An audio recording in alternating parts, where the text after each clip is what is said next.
शामिल हो रहे हैं कंप्लीट सर्कल वेल्थ के चीफ इन्वेस्टमेंट ऑफिसर और मैनेजिंग पार्टनर गुरमीत चड्ढा साहब। गुरमीत सर, गुड मॉर्निंग, बहुत बहुत स्वागत है आपका, धन्यवाद हमें समय देने के लिए। सबसे पहले एक राय, इस मीटिंग के बाद, बड़ी मीटिंग के बाद जो कुछ खबरें आती दिख रही है, क्या समझा जाए ग्लोबल मार्केट्स के लिए, भारतीय बाजारों के लिए? ये पॉजिटिव समझे कि अमेरिका और चीन लड़ना बंद कर रहे हैं? अनिल जी, इंक्रीमेंटली बिल्कुल पॉजिटिव है। और फुल ट्रेड डील नहीं हुई एक तरीके से। अच्छा है कि जियो पॉलिटिकल एक्सपर्ट ज़्यादा बता पाएंगे, क्योंकि आई थिंक इंडिया की डील होने के चांसेस बढ़ जाते हैं क्योंकि वो चाहेंगे कि जुडिशियल इंटरवेंशन बहुत हुआ है यूएस में कि 8 नवंबर से पहले जितना अग्रीमेंट, ब्रॉडर अग्रीमेंट बन सके अच्छा है। इंक्रीमेंटली मार्केट्स के लिए अच्छा है। और दूसरा अंत जी हमारे लिए ज़्यादा इंपॉर्टेंट बार बार है कि ऑब्वियसली ट्रेड डील सेंटिमेंटल है, बट अर्निंग्स जो है वो स्ट्रक्चरल है। और अर्निंग सीजन अभी तक अनिल जी थोड़ा सा बेहतर है, मैं ये नहीं बोलूंगा बहुत अच्छा है। बैंकिंग के नतीजे बेहतर रहे हैं उम्मीद से। आईटी में कोई बड़ा ऐसा डिसअपॉइंटमेंट नहीं हुआ, इनफैक्ट एक दो कंपनीज के, एचसीएल के मिड कैप आईटी के नंबर अच्छे रहे हैं। कल एलएनटी के नतीजे शानदार थे। अगर किसी तरह अर्निंग में इंक्रीमेंटल पिकअप दिख जाए तो फिर ये जो अपसाइड है इसमें थोड़ी सस्टेनेबिलिटी आ जाएगी, अदरवाइज मार्केट साइडवेज घूमता रहेगा। बिल्कुल, ये ठीक बात है। लेकिन इस बीच एक और चीज जो भारतीय बाजारों के लिए इम्पोर्टेंट है, और वो है नतीजों का सीजन। थोड़ा आपने जिक्र भी किया कल वाले नतीजों का, लेकिन ओवरऑल कैसे देख रहे हैं आप रिजल्ट सीजन को? क्या ये थोड़ा सा कॉन्फिडेंस बढ़ाने वाला है?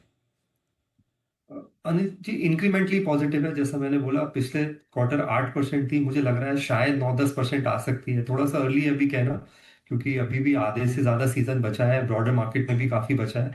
एक जो कल एलएनटी की कमेंट्री थी, वो जो मुझे मैंने सुनी उनके चेयरमैन को, उन्होंने बोला कि प्राइवेट केपेक्स और मिडिल ईस्ट का से ऑर्डर्स और आ रहे हैं। और उन्होंने ऑर्डर पाइपलाइन जो बताया H2 का, वो करीबन $115 बिलियन बताया। ऑलरेडी रिकॉर्ड ऑर्डर बुक पे है, 6.6 6.7 लाख करोड़ ऑर्डर बुक पे है।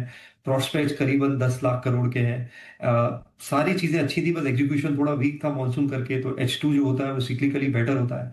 ये एक बहुत अच्छा इंडिकेशन। और एलएनटी कैपिटल गुड्स का बेल वेदर स्टॉक है, तो बहुत समय बाद प्राइवेट केपेक्स में एनर्जी अपटिक देखने को मिल रहा है। और इस साल अगर आप देखें एनर्जी, हमारा जो टोटल प्रॉफिट पूल है वो करीबन 16-17 लाख करोड़ है।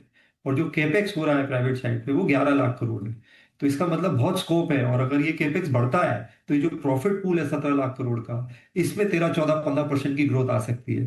तो जो हमने 2021 से 23 में देखा अर्निंग ग्रोथ, क्योंकि लो बेस था, वो 24 में मॉडरेट हुआ, 25 में नॉर्मलाइज हो रहा है। अगर वहां पे 13-14% का अर्निंग ग्रोथ आ जाता है तो मुझे लगता है बाजार में और जो है लेग आएगा। तो मेरे लिए वो कमेंट्री बड़ी इंपॉर्टेंट थी। और कोई भी जो डिप है अच्छे स्टॉक्स में जहां अर्निंग अच्छी आ रही है, मेरे हिसाब से बाइंग अपॉर्चुनिटी है।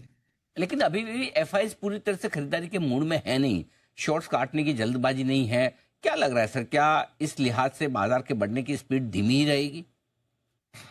अनिल जी, एफआईएस का भी 3 कैटेगरीज है अगर आप देखें। एक तो जो है, जो हेज फंड्स हैं, मोमेंटम बेस्ड हैं। ऑब्वियसली चाइना में, यूएस में शानदार नतीजे आ रहे हैं, एनवीडिया बढ़ रहा है। चाइना बहुत लो लेवल पे था पिछले एक साल में। आप हैंसैंग, चाइना, कोरिया के रिटर्न देखें तो 30-40% आए हैं। तो एक तो इमीडिएट मोमेंटम बेस्ड होते हैं, एक आर्बिट्राजर्स होते हैं जो डेली बेसिस पे करते हैं। तीसरा होता है एफडीआई, जो लंबा पैसा है, वो आना शुरू हो गया है। यदि आप बैंकिंग सेक्टर में देखिए, एनबीएफसी में देखिए, $6-7 बिलियन आ गया है। चाहे वो आरबीएल बैंक हो, फेडरल बैंक हो, सम्मान कैपिटल हो, यस बैंक हो, जितने भी तो एक थोड़ा सा जो मिडिल ईस्ट और जापानीज बेस्ड एफआईआईज हैं, सॉवरेन फंड्स हैं। आप देखिए अबू धाबी इन्वेस्टमेंट अथॉरिटी देखिए, ओमान में देखिए, उन्होंने भी कुछ इंटरेस्ट शो किया है। तो एफडीआई पिकअप हो रहा है, जो मेरे हिसाब से बहुत अच्छा संकेत है। गवर्नमेंट शायद पीएसयू बैंक्स में एफआई की लिमिट बढ़ाने की बात कर रही है।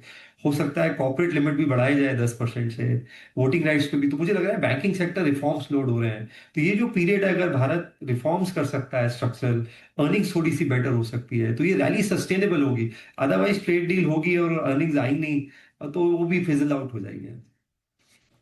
अब सर, बड़ा सवाल है कि अगर अब तक की तेजी मिस कर दी है, 24,500 से 26,1500 में हम नॉन स्टॉप चले हैं, क्या अब भी पैसा लगाने का मौका है? यदि हाँ तो कहाँ? अरे जी बिल्कुल है, और मैं बाजार को खराब नहीं मानता हूँ। देखिए, खराब होता अगर हम इतनी सेलिंग के बावजूद गिर जाते। पिछले एक साल से 3.5 लाख करोड़ की सेलिंग है और निफ्टी मार्जिनली पॉजिटिव है। तो मुझे लगता है कुछ कुछ पॉकेट्स में अनिल जी अच्छे मौके बन रहे हैं। आई थिंक ऑटो सेक्टर में, अप्लायंसेस में बहुत अंडर ओन्ड है और अर्निंग सरप्राइज करेगा। मेरी मेरी ऑटो डीलर से बात हो रही है। हमने विजय सेल्स में डिप चेक किया, टाटा क्रोमा में हमारी टीम ने डिप चेक किया, हमें नंबर बहुत अच्छे लग रहे हैं। फेस्टिव सीजन के बियॉन्ड भी तेजी अच्छी लग रही है। तो जो कंज्यूमर ड्यूरेबल सेगमेंट है, ऑटो सेगमेंट है, ये सरप्राइज कर सकता है। और अभी पीछे थोड़ी वीकनेस रही है, आप देखिए एमएनएम भी डाउन है पीक से 10%।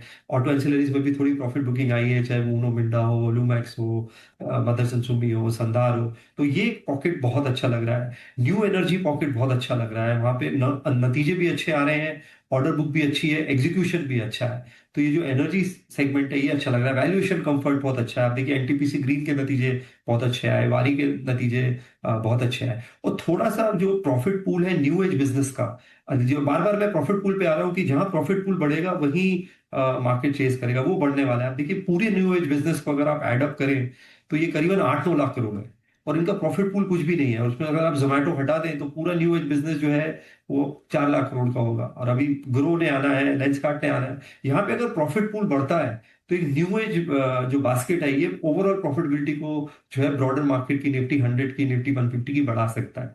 तो और इसके अलावा बैंक्स में, तो ये चार जगह मुझे लगता है कि अपॉर्चुनिटी अच्छी है, अच्छे पोर्टफोलियो बनाया जा सकता है एनर्जी। और मैं बार बार बोल रहा हूँ, लॉन्ग डेटेड गवर्नमेंट बॉन्ड्स को मिस मत करिए। मुझे लगता है फेड के रेट कट के बाद आरबीआई भी रेट कट करेगा। 50, 60, 70 पैसे का यील्ड सॉफ्ट हो सकता है। तो बॉन्ड पोर्टफोलियो में भी, लॉन्ग डेटेड बॉन्ड पोर्टफोलियो में डबल डिजिट रिटर्न बन सकता है अगले एक साल में। ओके, तो ये है आपके लिए राय बाजार में निवेश के लिहाज से। गुरमीत सर, बहुत बहुत धन्यवाद आपका समय देने के लिए और पूरा का पूरा विश्लेषण बाजार का हमारे सामने रखने के लिए। आइए, बाजार इस बीच 25,900 के ऊपर निकल कर टिक